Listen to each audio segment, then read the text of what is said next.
श्री यशवंत तथा राजाभाऊ बर्वे लिखित कोकणातील व्यक्तिचित्र या मालिकेतील पहिलं व्यक्तिचित्र इरसाल डायाबाई सादर करती पूर्वा धारप. कोकणातल्या सुदूर आणि दुर्गम खेडेगावात देखील गेली अनेक दशकं गुजराती आणि मारवाडी पिढ्या आणि त्यांचे व्यापार उदीम सुखे नैव सुरू आहेत. अगदी अलीकडे 5-10 वर्षात मात्र खेड्यातला माणूस सुद्धा मॉल संस्कृतीकडे आकर्षित झाल्यापासून तिथला व्यापार थोडा कमी होऊ लागलाय. किराणा, स्टेशनरी, कपडा, इमारती साहित्य, कौलं असे अनेक व्यापार ही मंडळी करत आली आणि त्यांना इथल्या माणसांनी देखील आपलंसं केलंय. आपण बरं की आपलं दुकान, काम आणि मग घर बरं अशा स्वभावानं ही मंडळी आपला व्यापार करत असतात. मात्र आम्ही कोकणी माणसं नको तितकी उठाठेव करत बसतो. ज्याचा आपल्या आयुष्याशी दुरान्वयानं देखील संबंध नाही अशा आंतरराष्ट्रीय गोष्टींवर छातीवर हात मारून गप्पा मारणारे ते आम्हीच. तिकडे पुतीन आणि ट्रम्प आमच्याच सल्ल्याने निर्णय घेतात असं ऐकणाऱ्याला वाटावं इतक्या आत्मविश्वासाने आम्ही कायम बोलून स्वतःचा वेळ मात्र फुकट घालवत असतो. तर हा डायाबाई हा देखील इथलाच. कोकणात जन्माला आला, वाढला आणि आजोबा वडिलांच्या मागे गादीवर बसला. कोकणात त्याच्या सुमारे 3 पिढ्या गेल्या. करसनभाई इथं राजस्थानातून आला त्याला 100 वर्ष होऊन गेली. त्याला 3 मुलं. मोठा मुलगा मंडणगडला स्थिरावला, दुसरा गोपी खेडला गेला आणि डायाबाईच्या बापानं मोती शेठनं घरची गादी सांभाळली. मोतीलालला एकच मुलगा, तो म्हणजे डायाबाई. लहानपणापासून डायाबाई एकलकोंडा आणि कमालीचा संशयी. मोतीलाल आता म्हातारा झाला. त्याच्याकडे त्याच्या बहिणीचा मुलगा रोशन एकदा 10वीच्या सुट्टीत राहायला आला होता. खूप काम करायचा. मोतीची बायको एकदा गमतीत मोतीलालला बोलली देखील, ए मा डिकरा लई काम करते, मांडीवर घेऊन टाकते काय त्याला. झालं.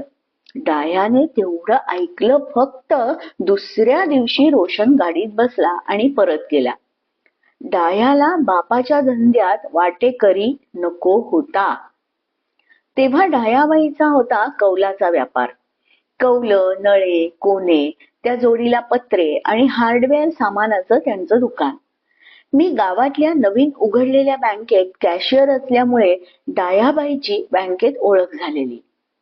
खरं तर डायाबाईनं तेव्हा 65 ओलांडलेली, पण कोकणातल्या रिवाजाप्रमाणे सगळेच सगळ्यांना अरेतुरे करत आणि त्यात कोणालाच काही वावगई वाटत नसे. मी अनेक वेळा त्याच्या दुकानात जात असे. आगे दुकान पीछे मकान असं त्याचं मोठं घर होतं. समोर मोठी जागा, तिथे कौलांची वखार. दुकानात समोरच नाकोडा भैरोजीचा मोठा फोटो. बरोबर त्याखाली बसायची गादी. समोर डेस्क, गल्ला, त्याच्या समोर 2 गाद्या. मात्र त्यावरची बेडशीट अत्यंत अस्वच्छ. कधी तिला पाणी लागलंय की नाही असा प्रश्न पडावा इतकी गलिच्छ. डायाची बायको सुधाबेन कमालीची आळशी. बघावं तेव्हा समोरच्या बाकड्यावर फटकल मारून बसलेली असायची. तिनं साडी नेसली की गुजराती साडीत तिचा अवाढव्य देह कोंबलाय असा प्रश्न पडावा. तिला थायरॉइडचा बरेच वर्ष आजार होता, त्यामुळे तिची जाडी वाढत गेली ती कायमची. डायाबाई मात्र पक्का गुजराती. कमालीचा गोड बोलायचा. कपाळाला उभे दुबोटी गंध, काचाचं धोतर, अंगात कब्जा, कायम एक हात कब्जाच्या पोटखिशात. त्यात भरपूर नोटा, पैसे, त्यामुळे कब्जाचा उजवा खिसा उथमलेला दिसायचा. तुरुतुरु चाल, सतत घाईत असायचा. त्या काळी बंदरामार्फत गलबतातून माल यायचा. गलबत निघाल्याची तार आली की डायाबाईच्या अंगात यायचं. भरती असेल तेव्हा गलबत नांगरून घ्यायचा. खलाशी वैतागायचे. ते केरळी आणि हा मारवाडी. कुणाची भाषा कुणाला कळायचीही नाही. एकदा बंदरांवर दोघांमध्ये हे भांडण सुरू झालं. खलाशांना माल उतरून श्रीवर्धनला जायची घाई होती आणि गलबत ओहोटीमुळे पार समुद्राच्या आत नांगरलेलं. खलाशी माल उतरून घ्यायची घाई करत होते आणि डाया भरतीवर गलबत आत घ्या मगच माल घेतो असं म्हणत होता.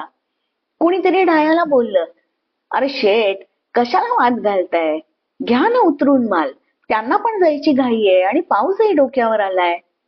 जातीवंत मारवाडी असलेला डाया लगेच बोलला, ए, तुला जे ते कळत नाही तर बोलू नको रे तू, नसत्यात माल उतरवून घ्यायला मी काय वेडा खाय रे, डबल हमाली होईल ते कोण तुझा बाप देईल का रे.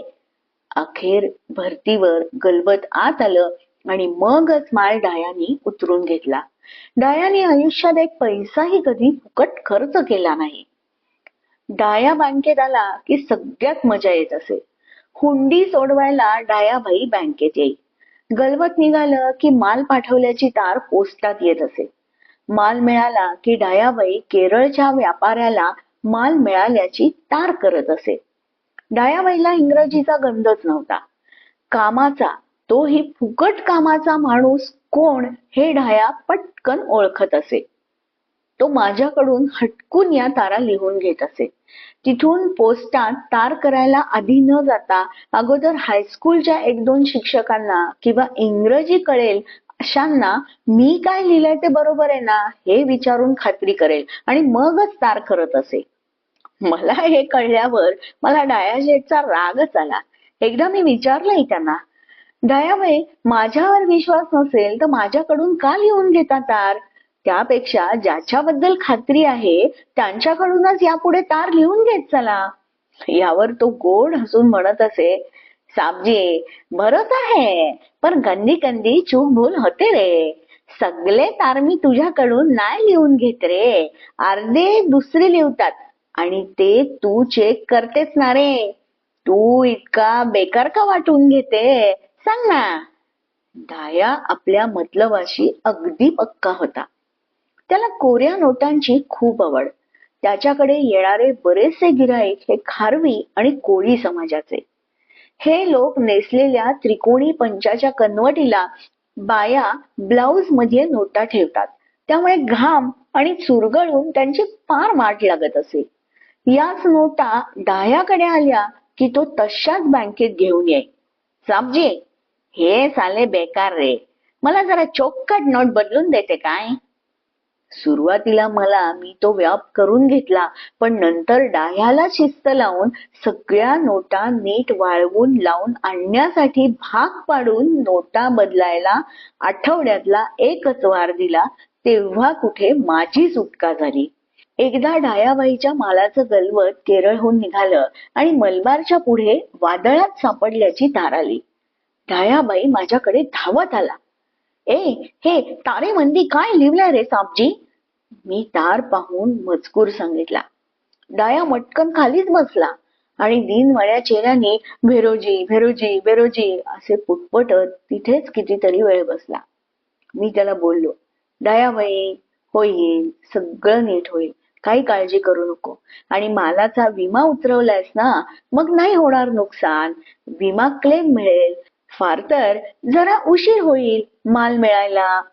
अजूनच रडकुंडीला आलेला डायाबाई घाबरलेल्या चेहऱ्यानं माझ्याकडे बघून, अरे ते शेठ दर वेळेस बोलतो रे, विमा काढ विमा काढ, पर साला लई पैसा लागतो तो, विमा एजंट खाली पिली इतना पैसा बेकार जातो, ते मी विमा नाही केलाय रे, आता फक्त भेरोजी माझा विमा रे. नशिबानं वादळ निवळलं आणि गलबत आणि माल सुखरूप आला. माल उतरून झाला आणि नाचतच डाया माझ्याकडे आला. साबजी, भेरोजीने वाचवले रे बाबा, माल आला, थोडे कौल फुटले आपटून पण बेस आला रे, आणि बघ, विमा केला असता तर बेकार पैसा गेला असता नी. हा डाया असा घडला होता. डायाबाईला मूलबाळ नव्हतं. घरी तो आणि त्याची बायडी सुधाबेन. घरात मात्र 15-20 मांजरांचा पुरवडा कायम असायचा. सुधाबेन त्यांना कायम कवटाळून समोरच्या बाकड्यावर बसलेली दिसायची. स्वतःला मूलबाळ नाही, ती सगळी माया ती मांजरांना देई. दर 4 महिन्यांनी एखाद्या मांजरीचं बाळंतपण ती मनोभावे करीत असे. कधी स्वतःशीच, हे पोरे कसे दर 4 महिनेच मांजरी घालते आणि मी मात्र आयुष्यभर वाण. भेरोजीने मला हे सुख दिले नाही, निढायाला तर फक्त पैसा दिसतो, असं काही बाई बरळत राहत असे. डायाबाईंनी उष्ट्या हाताने सुद्धा कधी कावळा उडवला नाही. जामनगरला गावी गेला तर मला मात्र भावनगरी मिठाई आणत असे. कदाचित बँकेची कामं आणि तारलेखन हेच त्याचं कारण असावं. आयुष्यात डायानं कोणालाच काहीही फुकट दिलं नाही. डायाबाईची नजर चांगली नाही, हमखास दृष्ट पडते, अशी त्याची गावात वंदता होती. लहान मुलांना डायाबाई दिसला की आया पदराखाली लपवत, केळीचे लोंगर झाकून ठेवत. कधी कोणाकडे गेला तर लोक सावध होत. एकदा सुरेश बोरकरकडे घर भरणी होती. सगळ्यांना आमंत्रण. डायाबाई पण गेला. चहापान झाल्यावर सुरेशनं नाईलाजानं घर फिरून दाखवलं. सुरेश, लई चुक्कट झाला रे घर चांगला, लई पैसा, पर खाली पिली उडवलास तू लई पैसा. धंदेत लावला असता तर लई पैसा कमावला असता रे तू, असं बोलून डाया गेला आणि त्या रात्री वरांड्यात बांधलेला अख्खा कोहळा दुभंगून खाली पडला. एक दिवस सुधापेनला अचानक अर्धांगाचा झटका आला आणि डायाबाई जामनगरला गावी निघून गेला. पुढे काही दिवस वसुली आणि मालाची निर्वानिरव करायला येत असे, पण मग मात्र जो गेला तो गेलाच. पुढे तो गेल्याची देखील बातमी आली. कोकणात राहून व्यापारी पिंड जपत डायाबाईचं आयुष्य असंच संपून गेलं. आयुष्यभर लोकांच्या डोक्यावर कौलांचं छत्र धरणारा डायाबाई मात्र असा बेसहारा होऊन निघून गेला. धन्यवाद.